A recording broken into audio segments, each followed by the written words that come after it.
สวัสดีพี่น้องปองปายทุกผู้สุคนก่อนอื่นย้ายกันกับสวัสดีหรือและ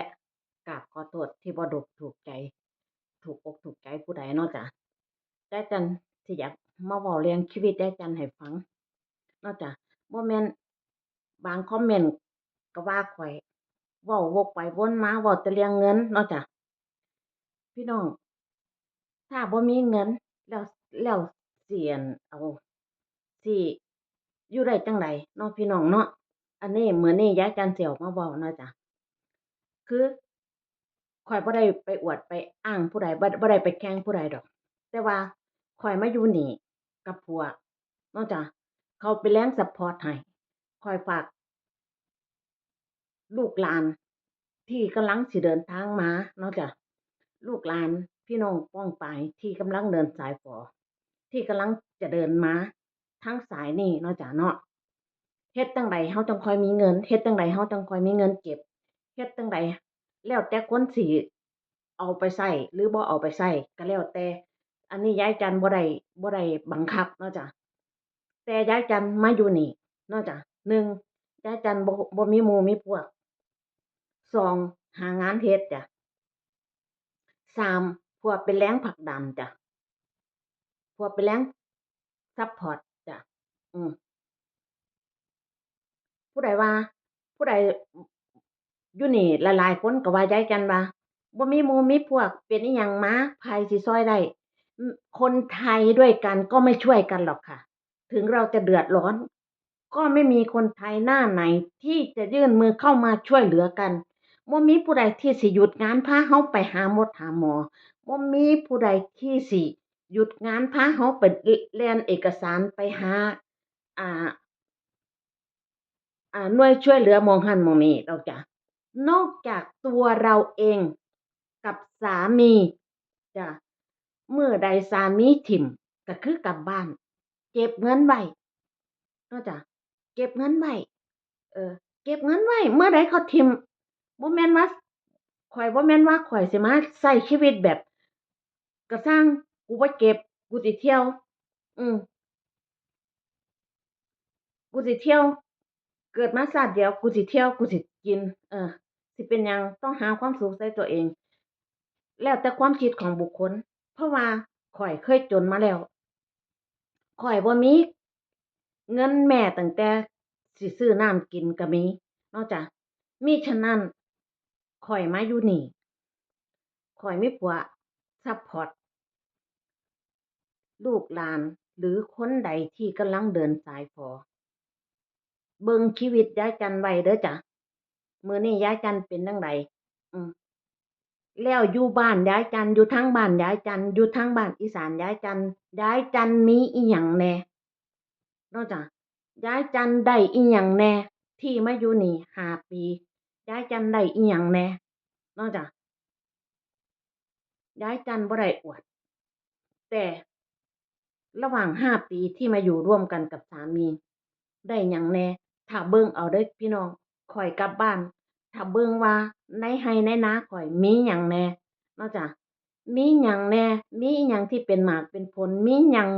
ที่ได้เกิดประโยชน์เออเราสิค้าขายได้บ่ต้นลำยงลำไยต้น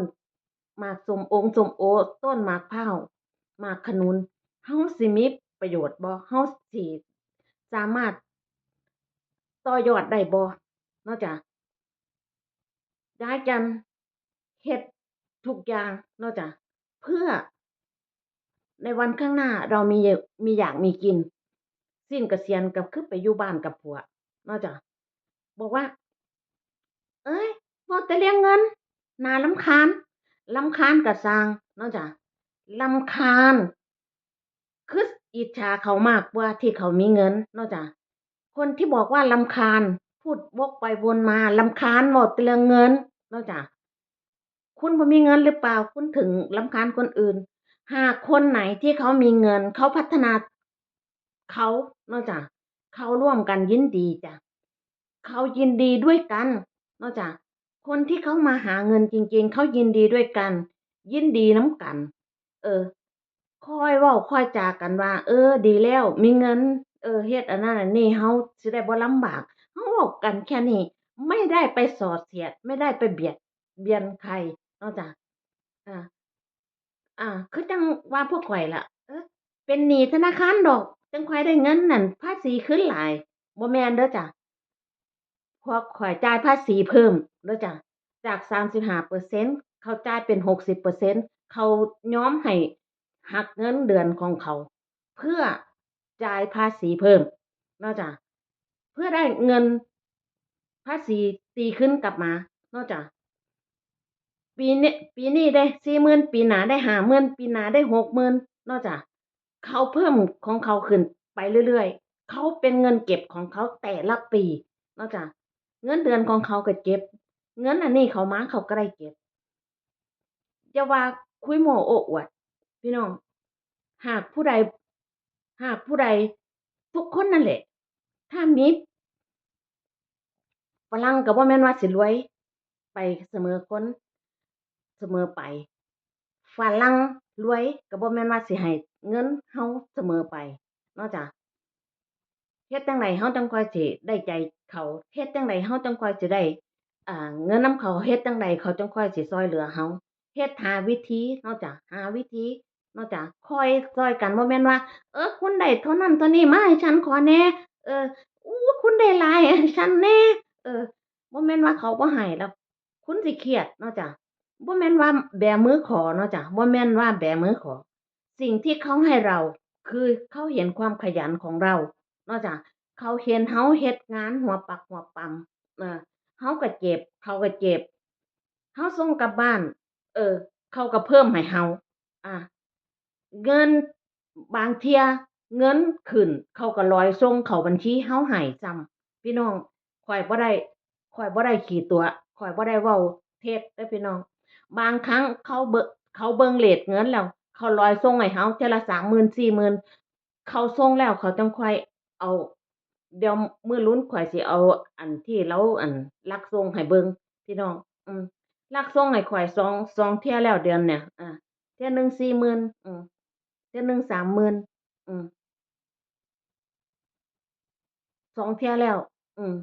เขาเบิ่งเรตเงินพี่น้องข้อยบ่ได้ว่าข้อยรวยกว่าคนอื่นข้อยก็ผู้ให้ๆจังซี้แหละพี่น้องข้อยก็ผู้ให้ๆจังซี้แหละข้อยบอกว่าลูกหลานหรือคนใดที่สิเดินสายฝอเนาะจ้ะแล้วแต่ผู้ใดสิปฏิบัติเอาว่าสิเฮามานี่เฮาสิเฮ็ดโตแบบใดเฮาเฮ็ดจั่งใดเฮาจั่งค่อยสิมีเงินเฮ็ดจั่งใดเฮาหรืออันนี้ยายจันบ่ได้บังคับเด้อพี่น้อง แล้วแต่ความชอบของใครของมันบ่ได้บังคับแต่ยายจันบอกเลยว่าเมื่อเราจำเป็นเดือดร้อนจริงๆเราไม่ได้อาศัยคนไทยด้วยกันอยู่ในนี้ไม่ได้เนาะจ้ะนอกจากสามีของเราเนาะจ้ะที่สิช่วยเราได้ทุกสิ่งทุกอย่างก็คือสามีของเราคนอื่นไม่มีทางเนาะจ้ะเล่นเอกสารติไผสิกล้าหยุดงาน พาเธอไปพาฉันไปแล่นเอกสารไผสิกล้าเสียสละหยุดงานไปเบิ่งฉันอยู่โรงบาลไผสิกล้าหยุดงานพาฉันอ่าไปตรวจร่างกายนอกจากสามีของเราอืมนอกจากสามีของเราเท่านั้นเอออย่าไปคิดว่าโอ๊ยบ่มีหมู่คนไทยเขาถ้าคนดีเขาก็ไปเยี่ยมได้เที่ยละมื้อเท่านั้นแหละไม่มีใครที่จะเสียสละอืมบ่มีไผที่เสียสละไปเยี่ยมเราได้เพราะเป็นอาทิตย์2องอาทิตย์ดอกพี่น้องข้อยสิบอกให้มีแต่ตนเป็นที่พึ่งของตนอยู่ประเทศนอกอืมไผสิซังข้อยก็ซังเออข้อยบ่ได้ไปเบียดเบียนผู้ใดข้อยอยู่แต่เพราะข้อยอันนี้ข้อยออกมาเว้า ให้คนรุ่นที่เขาสิเดินทางมาอืมให้เบิ่งเอาเออบางคนเนาะจ้ะมีเงินกินเงินเที่ยวอาจจะบ่มีเงินเก็บบางคนมีเงินเก็บมีเงินกินเงินเที่ยวก็มีเนาะจ้ะอืมมันแล้วแต่บุคคลแล้วแต่บุคคลบ่ได้ไปเมาหมดเนาะจ้ะมันแล้วแต่บุคคลมันแล้วแต่บุคคล บางคนก็ปากกัดตีนถีบเนาะจ้ะอยู่นี้บางคนก็เอ่อปากกัดตีนถีบคือกันจ้ะไม่ใช่ว่าได้สามีฝรั่งแล้วจะรวยไปหมดทุกคนมันไม่ใช่เนาะจ้ะหากได้สามีฝรั่งรวยแล้วเราไม่รู้จักเก็บ มันก็บ่มีเงินเก็บเนาะจ้ะอันนี้ยายจันเว้าในเรื่องของยายจันแล้วก็เว้าเรื่องใกล้ๆตัวของยายจันเนาะจ้ะเห็นมาแล้วจังค่อยเว้าบ่ได้เอาว่าเอาคนอื่นมานินทาดอกแต่ว่าเอามาสอนลูกสอนหลานคนที่สิกำลังเดินเรื่องมาเนี่ยกำลังเดินเรื่องมาเนี่ยอืมกำลังทำเรื่องมาเนี่ยมาอยู่ประเทศเนี่ยเนาะจ้ะต้องทำงานจ้ะ ทำงานอืมอย่าไปอาศัยเงินผัวหลายเออเฮ็ดงานเอาเฮาขยันเขาก็เห็นความดีของเฮาเองบ่ต้องแบมือขอจ้ะบ่ต้องบ่ต้องได้แบมือขอเขาให้เองจ้ะหากเราเขาเห็นความดีของเราไม่ต้องแบมือขอเขาให้เฮาเองนี่แหละจ้ะบ่ได้เป็นหนี้เป็นสินเด้อจ้ะการที่ว่าโอ๊ยได้เงินสกัดได้เงินภาษีตีคืนหลาย อันเป็นหนี้เงินเดือนน้อยบ่พอใช้บ่แม่นเด้อจ้ะบ่แม่นถามผัวพวกคุณเด้อเออถ้าเขาจ่ายภาษีเพิ่มเขาก็ได้เงินภาษีกลับมาหลายถามผัวพวกเจ้าเด้อพวกเจ้าเคยถามผัวพวกเจ้าบ่เนาะจ้ะบ่แม่นบ่แม่นว่าเป็นหนี้เป็นสินหลาย